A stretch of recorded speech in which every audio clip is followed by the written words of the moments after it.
All right, folks, buckle up, because today we're diving headfirst into one of the biggest fights of the 21st century. It's not fought with tanks, jets, or AI-powered drones. No, this battle is waged in the digital trenches of central banks, blockchain networks, and, more importantly, your bank account. Welcome to Full Spectrum Frontiers. I'm your host, Bennett Tanton, and if you've been paying attention, you know we are at a serious crossroads when it comes to money. How we earn it, store it, and most importantly, how we're allowed to spend it. Cash is dying. If you don't believe me, try buying a plane ticket with a stack of 20s. Or better yet, tell a Gen Z kid to carry some emergency cash and watch them look at you like you just asked them to churn their own butter. Physical money is being phased out, but here's the real question. Is that happening naturally, or is this an orchestrated power grab? We've got three big players on the board. Cryptocurrency, the rebellious teenager of finance, promising decentralization, privacy, and a world without middlemen. CBDCs, Central Bank Digital Currencies, the state-sponsored answer to crypto, offering convenience with a side of surveillance. The private sector and banks, corporate giants pushing for a cashless society, not for your convenience, but for their profit margins and control. What does all this mean for you? Well, in a world where every transaction is monitored, programmable, and potentially reversible, financial freedom starts looking a lot like financial servitude. Today, we're breaking down who really controls the future of money, what happens when all cash disappears, and how you can protect your financial sovereignty before it's too late. But before we get into it, quick reminder, if you like what you hear, make sure to like, share, and leave a review. The more people we get thinking critically about these issues, the harder it is for those in power to pull the wool over our eyes. All right, let's get to it. First up, how did we get here? How did we go from gold-backed money and greenbacks in your wallet to a world where every dollar is just a number on a screen, subject to deletion if some bureaucrat decides you're a problem? Let's break it down.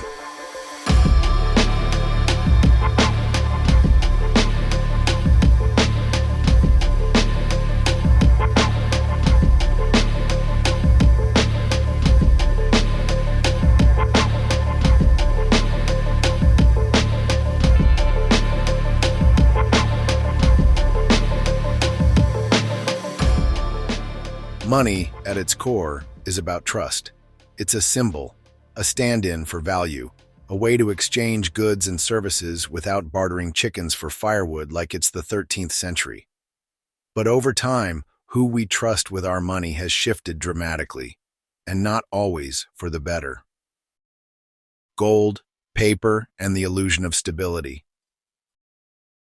For most of human history, money was something tangible. Gold, silver, salt, yes, salt, were all used as currency at different points because they were scarce, valuable, and most importantly, couldn't be created out of thin air. If a king wanted more gold coins, he had to get his hands dirty, mine it, mint it, and actually work for it. Then came paper money, a receipt, a promise that your paper note could be exchanged for gold or silver at a bank. This system, known as the gold standard, kept governments in check because they couldn't print more money than they had in actual gold reserves. That lasted until August 15, 1971, when Richard Nixon walked up to a podium and basically said, "Yeah, we're not doing that anymore." With the stroke of a pen, the US dollar was no longer backed by gold, and just like that, the government could print as much money as it wanted without anything tangible to back it up. Sound like a bad idea? Well, it gets worse. Fiat currency, the house of cards economy. Enter fiat currency, money that has value simply because the government says it does. No gold, no silver, just faith in the system. In theory, this works as long as people believe in the stability of their currency. In practice, it's a ticking time bomb. Governments, now completely unshackled from the limitations of a gold standard, went wild printing money to fund wars, bail out banks, and prop up unsustainable welfare states, The result? Inflation, recessions, and debt levels so high they make a Ponzi scheme look responsible. Fiat money is easily manipulated. Interest rates, money supply, inflation targets, all dictated by central banks with little oversight and zero accountability. And when it all goes wrong, they just print more. But here's where things take a turn. If fiat currency was already sketchy, what happens when we move into a fully digital economy where physical cash doesn't even exist? That's where we're headed, whether we like it or not. The digital shift, convenience or control. Over the past few decades, cash transactions have steadily declined. Credit cards, PayPal, Venmo, Apple Pay, money has become more digital, more convenient. But here's the thing about convenience. It's a double-edged sword. Digital payments mean fewer security risks, faster transactions, and less hassle with physical bills. But they also mean every transaction is recorded, traceable, and subject to oversight. Ever had your bank freeze your account because of a suspicious transaction? Imagine that on a global scale. Imagine a world where all money is digital, cash no longer exists, and your ability to buy and sell is entirely dependent on whether a financial institution or government entity approves of your behavior. It sounds dystopian, but we're already seeing the warning signs. Governments love control, and digital money gives it to them. Governments hate cash for one reason. It's untraceable. It allows people to operate outside their watchful eye. No records, no oversight, no ability to freeze or reverse a transaction. This is why governments despise cryptocurrencies like Bitcoin. It takes financial control away from them and puts it in the hands of individuals. And what do governments do when they feel threatened? They counterattack. Enter Central Bank Digital Currencies, CBDCs. The state's answer to crypto, and possibly the biggest threat to financial freedom we've ever seen. That's what we'll be tackling in the next section. How CBDCs work, why they're being pushed so hard, and what happens when every dollar you own comes with a set of terms and conditions.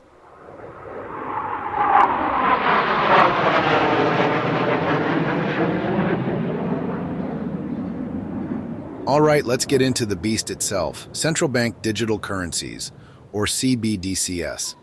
You've probably heard the buzz about them, maybe seen the headlines about the Federal Reserve, the European Central Bank, or the People's Bank of China rolling out their own digital currencies. They're selling it as innovation, efficiency, and progress. But what they're really building is the ultimate surveillance tool. Because here's the uncomfortable truth. CBDCs aren't just digital dollars. They're programmable money controlled entirely by the state. And if that doesn't set off alarm bells, you haven't been paying attention. What exactly is a CBDC? A CBDC is a digital version of a country's currency issued directly by the central bank. Unlike decentralized cryptocurrencies like Bitcoin, which operate on a permissionless, borderless blockchain, CBDCs are completely centralized.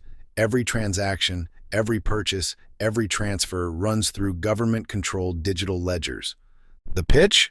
Faster payments, less fraud. No middlemen like banks taking their cut. The reality? Total financial surveillance and control. Think about it. When you use cash, there's no record of where it came from or what you spent it on. With a CBDC, every transaction is permanently logged, monitored, and potentially restricted. And that opens the door for some seriously dystopian possibilities. Programmable money, the power to control your spending. One of the most dangerous aspects of CBDCs is their programmability.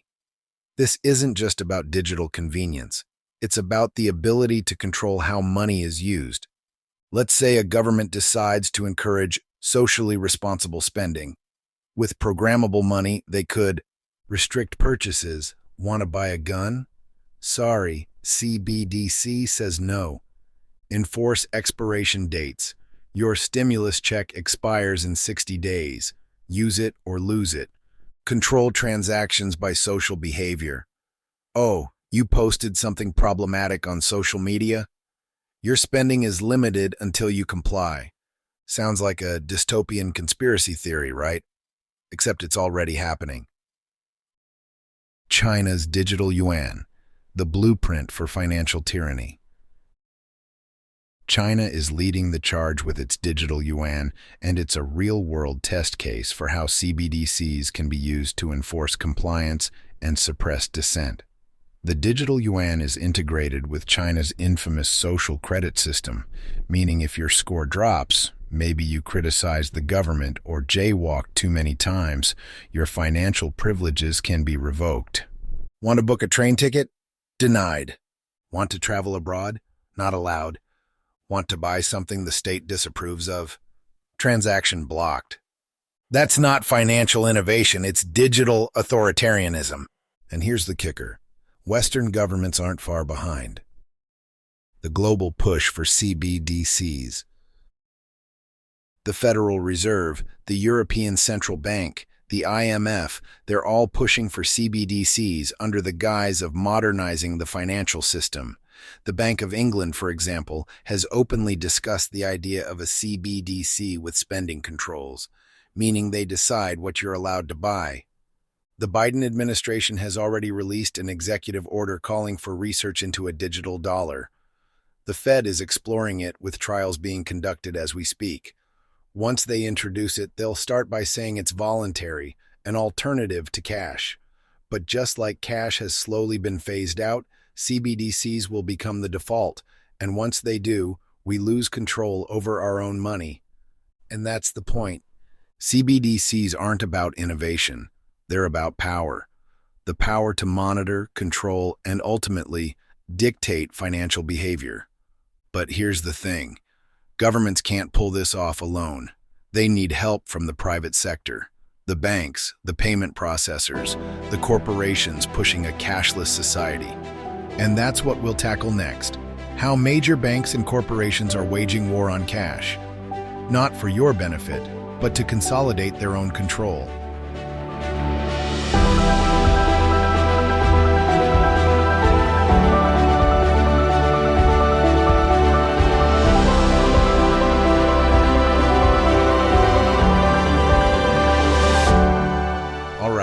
Now that we've established how CBDCs are a Trojan horse for control, let's talk about the war on cash. Because it's not just governments pushing this agenda. The private sector, banks, payment processors, big tech, all have a vested interest in eliminating physical money. Why? Simple. Cash is freedom. Digital money is control. How the private sector is killing cash. Banks and corporations have been chipping away at cash for years, but they're not outright banning it yet. Instead, they're making it inconvenient, risky, and obsolete. Bank branches closing, fewer places to withdraw or deposit cash. Retailers going card only. No cash accepted. Forced digital adoption. Cashless stadiums, venues, and businesses, selling you on speed and security while quietly eliminating choice. Big banks penalizing cash use, higher fees, withdrawal limits, or outright refusal to process large cash transactions. This isn't about innovation. It's about forcing you into a system where they can track and profit from every transaction you make. And let's not forget the security excuse, the idea that cash is only used by criminals. Governments and banks push this narrative hard, claiming that digital payments reduce money laundering, drug trafficking, and tax evasion, which sure, criminals use cash, but so do normal people who just want privacy. Not everything needs to be tracked. Not everything needs to be monitored. But in a cashless society, privacy disappears. The playbook, phasing out cash without a backlash. The shift away from cash isn't happening overnight. That would trigger too much resistance. Instead, they're using a gradual boil-the-frog approach. Make cash inconvenient. Fewer ATMs, fewer businesses accepting it. Push digital alternatives, credit cards, Venmo, Apple Pay, Tap to Pay, all framed as better and faster. Use crises to justify restrictions. During COVID, they pushed the idea that cash is dirty and digital payments were safer. Expect more of this with future crises. Normalize digital payments in everyday life. Schools, government offices, and businesses move to digital-only transactions. Each step pushes people further into the cashless trap until one day, physical money just vanishes. And once cash is gone, the real control begins. The risks of a fully cashless society. In a world where every transaction is digital, you're one policy change away from financial servitude. Here's what happens when there's no escape hatch, no under-the-table transactions, no off-the-books barter economy. Financial censorship becomes effortless. Disagree with the government? Your account is frozen. Support the wrong cause? Your payment is blocked. Too much unapproved spending? Your money is restricted. Negative interest rates and forced spending. Want to save money? Too bad. With programmable digital currency, they can force spending to stimulate the economy. Your money expires if you don't use it within a set time frame. Social credit-style controls on transactions.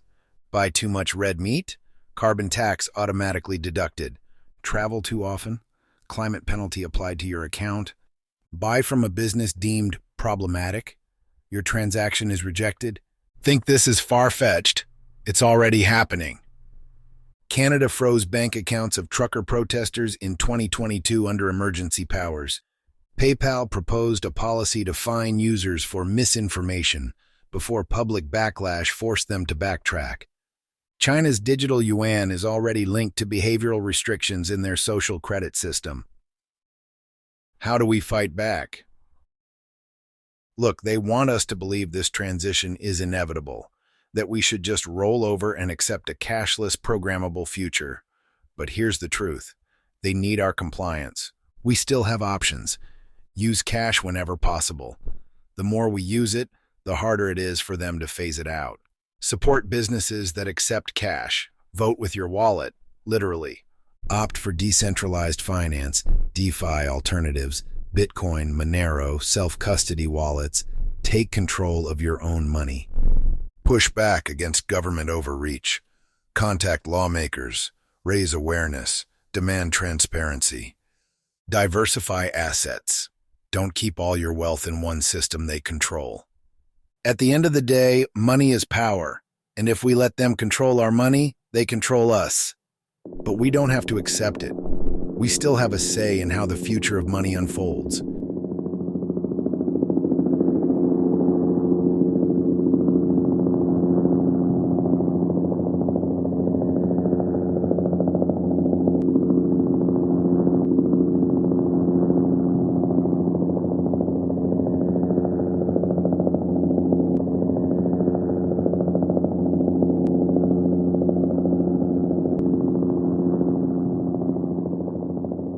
All right, let's bring this home.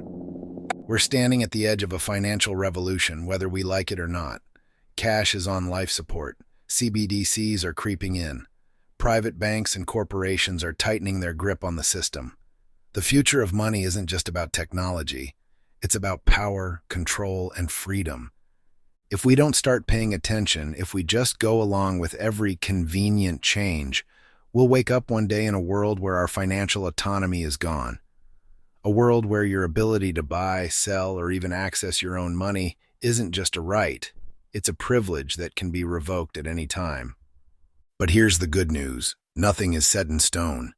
The elites pushing this agenda need our compliance to make it work. They need us to voluntarily ditch cash, embrace CBDCs, and hand over control of our financial lives without a fight. But we can push back by using cash, supporting decentralized alternatives, and demanding accountability from our financial institutions and governments. This is a battle that goes beyond economics.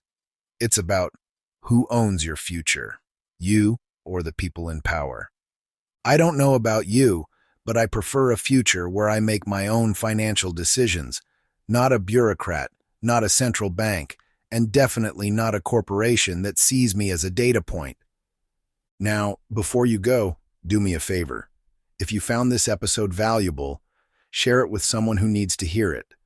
Post it, text it, send it to your buddy who still thinks CBDCs are just another version of Venmo. The more people we wake up to what's happening, the harder it is for them to sell us this dystopian future as progress. And if you haven't yet, leave a review, hit that like button, and make sure you're subscribed. This is Full Spectrum Frontiers, and we're just getting started. Stay sharp, stay informed, and as always, question everything. Until next time. It's just you, me, and the odds. We stuck together, we two peas in a pod. You dealt a bad hand, I'm there seizing the cards. We'll never be separated till we see in the gods. We've been low together, high forever. Long as we go together, we'll die whenever. Be a light, couldn't let the darkness try you ever. Truth in my word, you I lie to never. And when the world gets a little too hard, wipe your eyes, put away your sorrow. When it's war, I'll be leading the charge, and I'll be still fighting for you tomorrow. Yeah, even with a blindfold or in different time zones, could find my way to you with my eyes closed. There's nothing between us. Go to Mars or Venus, stand in front of every one of them rocks, they slimming and be a shield. Yeah. In the fiercest battle, I'll defend you.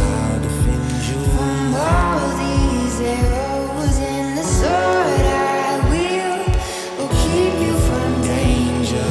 Let me be your shield. Yeah, let's go.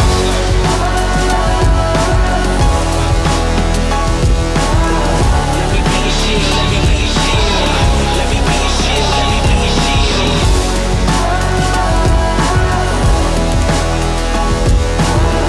Let me be your shield, let me be your shield.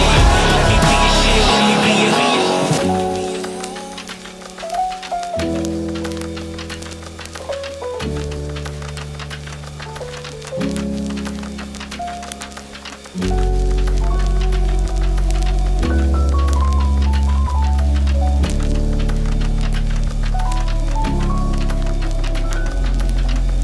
You may be facing tribulation, but don't let it get you down.